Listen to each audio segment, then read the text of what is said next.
Sir मेरे पापा नोएडा में जॉब करते हैं और हमें दिल्ली में 25 साल हो गए हैं। 25-26 साल से मेरे पापा यहीं जॉब करते हैं, प्राइवेट जॉब।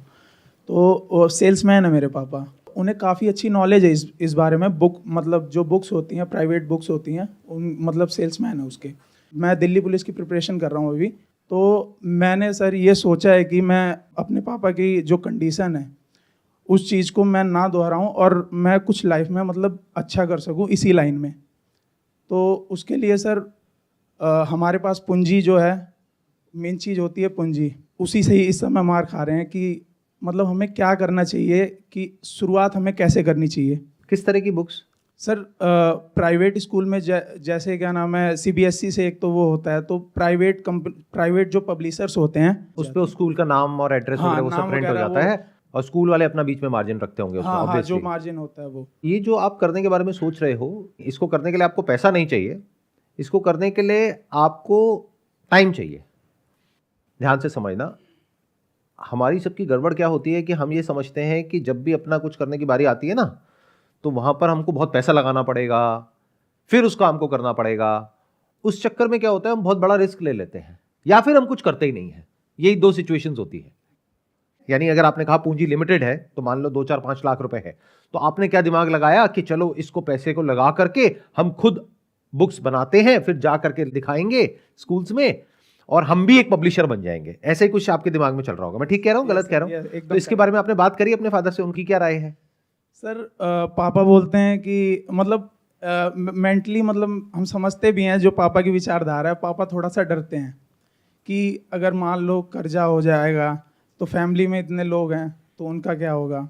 मुझे ऐसा लगता है, मेरा एक बड़ा भाई भी है, यूपीएससी एस्पिरेंट है वो। मैं और मेरा बड़ा भाई हम ये सोचते हैं कि हम इस चीज़ को मतलब आगे हम बढ़ाएं, और पापा को इसीलिए मोटिवेट भी करते हैं कि पापा कुछ हमें खुद का भी करना चाहिए। जैसे आप प्राइवेट कंपनी के लिए इतनी मेहनत करते हो, और क्यों ना हम खुद के लिए अगर उतनी मेहनत हम खुद के काम में अगर कर दें तो हम कहाँ से कहाँ पहुँच सकते हैं। तो एक बात बताओ, जब आपके माइंड में ये क्लियर है कि इस तरीके से हम कर सकते हैं, तो आप करते क्यों नहीं हो? उसके पीछे क्या रीजन है? सर क्योंकि अभी आप खुद दिल्ली पुलिस की तैयारी कर रहे हो, राइट? मेरी एज जो है कि 23 साल कंप्लीट हो चुकी है। तो 25 साल तक इसमें मतलब एलिजिबिलिटी होती है। तो ये मेरा आखिरी अटेम्प्ट है इसमें। तो मैं ये सोचता हूँ कि मेरा अभी एग्ज़ाम है, 14 तारीख से स्टार्ट है दिल्ली पुलिस कांस्टेबल का। तो मैं ये सोचता हूँ कि अभी एज है तो एक लास्ट ट्राई क्यों ना कर लूँ मैं। अभी आपकी जो फर्स्ट दिल्ली प्रेफरेंस पुलिस है that is Delhi police. Yes अगर उसमें नहीं होता है तो आप इसके बारे में सोच रहे हो, यस राइट? यस। ये कब तक क्लियर हो जाएगा आपको कि उसमें आपका हुआ या नहीं हुआ? 3-4 महीने में क्लियर हो जाएगा। 3-4 महीने में आपको क्लियर हो जाएगा, रिजल्ट हाँ आ जाएगा। हाँ कि मतलब हो 4 गया महीने कि बाद नहीं आपको पता लग जाएगा हुआ या नहीं हुआ। तो हाँ दोनों ये सिनेरियो को पकड़ लेते हैं। हो गया तो प्रॉब्लम ही नहीं है, तब तो आप आगे अपना बढ़ो, जो भी करना है। नहीं हुआ तो क्या करें, हाँ राइट? ये क्वेश्चन। तो 3-4 महीने बाद आप क्या कर सकते हो, आपको 1 रुपए भी नहीं लगाना है अपनी जेब से। मेरी इस बात को ध्यान से समझ लेना, क्योंकि जब भी हम बिजनेस करने के बारे में सोचते हैं, और स्पेशली अगर हमारा बिजनेस बैकग्राउंड नहीं होता है, तो हम सबके अंदर दिमाग में क्या गलतफहमी बैठी होती है कि अपना कुछ करने के लिए बहुत पैसा चाहिए, यस और उल्टे सीधे आइडियाज हमारे माइंड में आते हैं जो हमें लगता है कि बहुत अच्छे हैं, जो एक्चुअल में अच्छे नहीं होते हैं। अब आप ध्यान से सुनना कि आपको करना क्या है। आपको अपनी जेब से 1 रुपए भी नहीं लगाना है। हजारों पब्लिशर्स हैं जो ऑलरेडी इस तरह का काम कर रहे हैं। तो आपके फादर कहीं पे जॉब कर रहे हैं, यस सर। उनको बिल्कुल भी इसमें इन्वॉल्व नहीं करना है। क्यों? क्योंकि जॉब से कुछ रेगुलर इनकम आ रही है, उससे आपका घर चल रहा है। तो उनको बिल्कुल भी परेशान नहीं करना है। अगर आपका ये क्लियर नहीं हुआ, जो भी आप अभी एग्जामिनेशन देने वाले हो 4 महीने बाद, तो आपको क्या करना है, आपको उन पब्लिशर्स के पास में जाना है जहां आपके फादर का डायरेक्ट कोई कनेक्शन नहीं है। क्योंकि अगर आप वहां पे गए जहां पे आपके फादर का कनेक्शन है, तो हो सकता है उनकी जॉब के ऊपर किसी तरह का कोई क्वेश्चन मार्क आ जाए या किसी तरह का कोई रिस्क आ जाए। करेक्ट। वो कंपनी बोलेगी कि नहीं, जब आप जॉब कर रहे हो तो आप ये कैसे कर सकते हो। आपको क्या करना है कि जो भी ऐसे पब्लिशर्स हैं उन सबसे जा करके मिलना है और अपना बढ़िया सा विजिटिंग कार्ड बनवाना है। उनको बोलो कि हमारे ऑलरेडी कनेक्शंस हैं बहुत सारे स्कूल्स में, और आपके फादर को यह भी पता है कि कैसे अपॉइंटमेंट लेते हैं प्रिंसिपल के साथ में। 25 साल से वो यहाँ पे इसी लाइन में ही है। हाँ, उनको ये भी पता है अपॉइंटमेंट कैसे लेते हैं प्रिंसिपल के साथ में, कैसे डायरेक्टर से मिलते हैं, कैसे जो ट्रस्टीज हैं उनसे मिलते हैं, कैसे ओनर से मिलते हैं, कैसे अपने आप को प्रेजेंट करते हैं, कैसे नेगोशिएशन होती है, कैसे पेमेंट होती है, क्या गलतियां होती है, क्या सही होता है, अंदर की बात उनको सब पता है। तो वो एक तरीके से आपके लिए कंसल्टेंट हो गए, आपके फादर। Yes sir. आपने 1 रुपए भी नहीं लगाया, आपने क्या किया, आगे कंपनीज में गए, जॉब की कोई बात नहीं करी, आपने बोला कि ये हमारी एजेंसी है, हमारे आगे स्कूल्स में टाइप्स हैं, जितने भी दिल्ली एनसीआर के या जो भी और एरियाज हैं जहां पे आपको लगता है कंपटीशन कम है, वहां पे आपने बोला मे बी दिल्ली एनसीआर से बाहर निकल जाओ, आपने वहां के स्कूल्स पकड़े और बोला कि हमारे इन स्कूल्स में टाइप है। अब उन्हें तो नहीं पता कि टाइप है या नहीं है, उनको बोला कि अगर हम आपकी जो बुक्स हैं वो वहां पर जाकर के सेल करते हैं तो उसमें हमारा कितना कमीशन होगा। सिंपल, समझ गए? तो अगर मैं वो पब्लिशर हूं और मेरे पास आप आते हो तो मेरे लिए आप एक तरीके से फ्री के सेल्समैन हो गए। तो मैं कभी भी मना नहीं करूंगा। अब जॉब में और इस तरह से काम करने में क्या फर्क है, ध्यान से समझो। अगर आप जॉब करते एक पब्लिशिंग कंपनी में जैसे आपके फादर करते हैं, तो वहां पर क्या होता है, एक तो सैलरी मिलती है, प्लस जो कमीशन मिलती है वो बहुत कम होती है, मानो 1% 2% ऑफ द सेल्स। बट जब आप इस तरह से काम करोगे जिसकी मैं बात कर रहा हूं, यानी आप सैलरी नहीं ले रहे हो, तो अब आप एक तरीके से पार्टनर हो गए उस पब्लिशिंग कंपनी के। तो अब आप टेबल पे बैठ करके सीधी बात कर सकते हो कि भाई और बहुत सारी पब्लिशिंग कंपनीज है जो मेरे को 20% ऑफर कर रही है, 30% ऑफर कर रही है, आप 15 क्यों बोल रहे हो? वो कहेगा 15 मैं इसलिए बोल रहा हूं क्योंकि मेरा ब्रांड उनसे बहुत ऊपर है।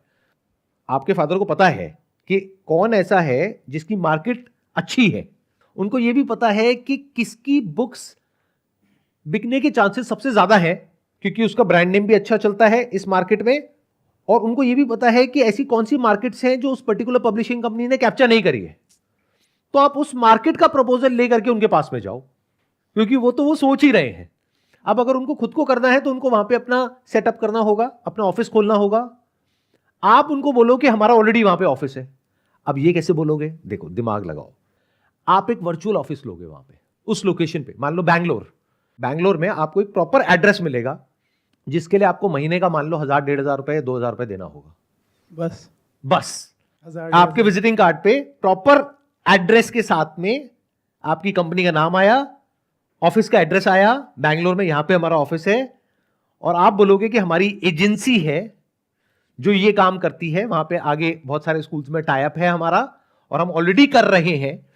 क्योंकि प्रॉब्लम क्या होती है, देखो मैं बताता हूं, it's like a chicken and egg situation. Business में एक बहुत बड़ी प्रॉब्लम क्या होती है कि जब तक आपको कोई पहला काम नहीं मिलेगा तब तक आपको कोई काम नहीं देगा, और जब तक कोई काम नहीं देगा तब तक काम नहीं मिलेगा।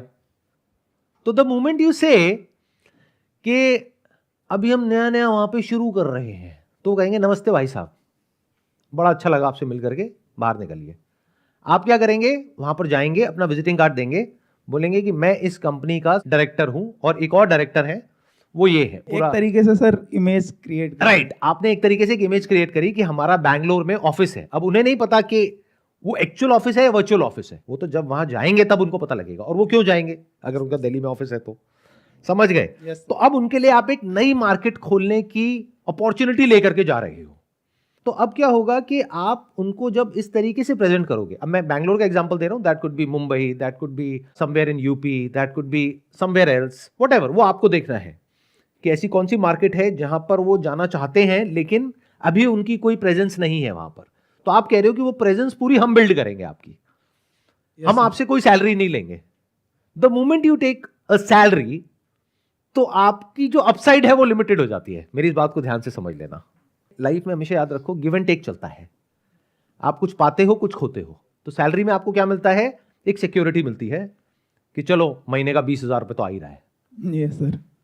लेकिन अगर आप महीने का 5 लाख कमा सकते हो तो वो पॉसिबिलिटी पे बहुत बड़ा क्वेश्चन मार्क लग जाता है।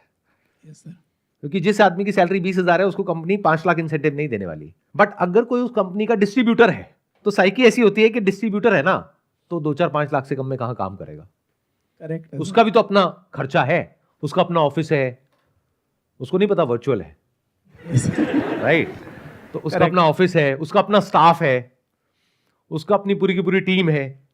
आप ये बात बोल भी सकते हो उनको कि भाई हमारी बहुत बड़ी टीम है, ऑफिस है, खर्चा है, एक्सपेंस है, तो उसके लिए हमको ये 15% में काम नहीं चलने वाला जो आप ऑफर कर रहे हो, हमें कम से कम 30% चाहिए। वो कहेगा नहीं 30 तो हम किसी को भी नहीं देते, चलो 25 में डन।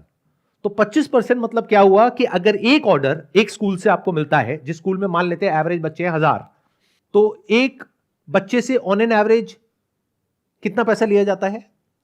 सर बुक की रेंज होती है 200 से 250 रुपये एक बुक की। और टोटल कितनी बुक्स होती हैं? टोटल सर किसी में 6, किसी में 8। मतलब एवरेज आप पकड़ लो तो 1000 से 1500 रुपए यस सर। एक बच्चे से, एक साल पे। हाँ यस सर। तो 1000 इंटू 1000 आप करते हो तो 10 लाख का ऑर्डर हो गया। Yes sir. और एक बार आपने किसी स्कूल को पकड़ लिया तो हर साल के लिए आपका हो गया। Yes sir. मेरी बात समझ आ रही है? तो 10 लाख पे अगर आपको 25% मिल गया तो आपको कितना मिला? 2.5 लाख रुपए।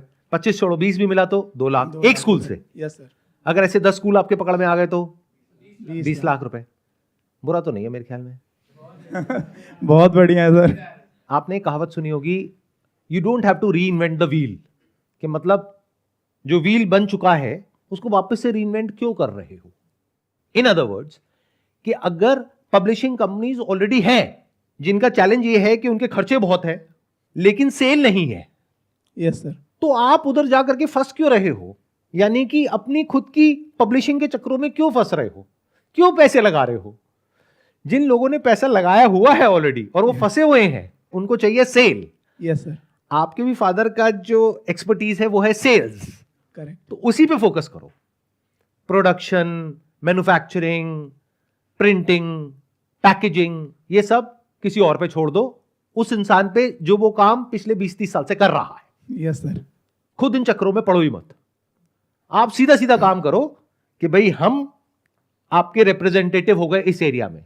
और सर ये मेन चीज़ ये है, एक बार कोई पार्टी जुड़ जाती है तो फिर वो 5 से 10 साल, अभी तक पापा के कांटेक्ट में कुछ कुछ मतलब ऐसी पार्टियां भी हैं जो 5-5 साल से अभी तक पापा से जुड़े हुए हैं। वो ऐसा ही होता है, क्योंकि जब तक उनको आपसे कोई प्रॉब्लम नहीं होगी या जब तक कोई बेटर ऑल्टरनेटिव नहीं मिलेगा तब तक वो आपको नहीं छोड़ेंगे।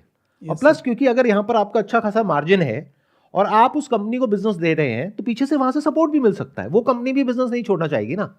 अब आपको पहले ये भी समझना होगा कि जिस मार्केट में आप जा रहे हो, मान लो यूपी में, बिहार में, कहीं पर आप जा रहे हो और अपना इस तरीके से नेटवर्क बना रहे हो स्कूल्स का, तो आपको समझना होगा वहां की मेंटालिटी क्या है। जैसे कोई पर्टिकुलर मार्केट हो सकती है, वहां की मेंटालिटी हो सकती है कि भाई हमको क्वालिटी बहुत अच्छी चाहिए। Yes sir. कहीं की हो सकती है हमको कॉस्ट बहुत कम चाहिए। तो अब ऐसे किसी पब्लिशर को ढूंढो जो सबसे कम कॉस्ट में सबसे बढ़िया काम करने के लिए एक्सपर्ट है, उनके साथ टाइप कर लो, ऐसे 2-4 प्लेयर्स के साथ में। तो हमेशा याद रखो कि जब बिजनेस करना है शुरू, तो इस तरीके से करो कि जो भी आपके पास में एक्सपीरियंस है, एक्सपर्टीज है, उसको कनेक्ट करो। यानी कि आपके फादर का एक्सपीरियंस, एक्सपर्टीज, यस सर, वो कनेक्ट हो गया। पैसा ना के बराबर लगाओ। इसमें पैसा आपका कुछ भी नहीं लगा, सिर्फ एक वर्चुअल ऑफिस का लगा 1000-1500 रुपए महीना प्लस विजिटिंग कार्ड्स का लगा, बस। बाकी आपके ऊपर है कि आप कितने कॉन्फिडेंस से बात कर सकते हो। Yes sir.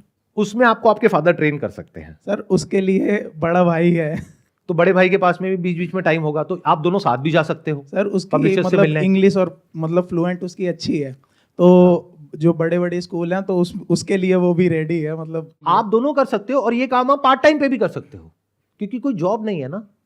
तो साथ साथ में अपनी आप तैयारी कर सकते हो। Yes sir. आपके भाई भी अपनी तैयारी कर सकते हैं और साथ साथ में ये भी कर सकते हैं। जब ये काम चल जाएगा तो बाकी सब छोड़ के इस पे और ध्यान लगाओ। आपको मिला, सॉल्यूशन मिला? सर बहुत अच्छा सॉल्यूशन मिला। Wish you all the best. Thank you.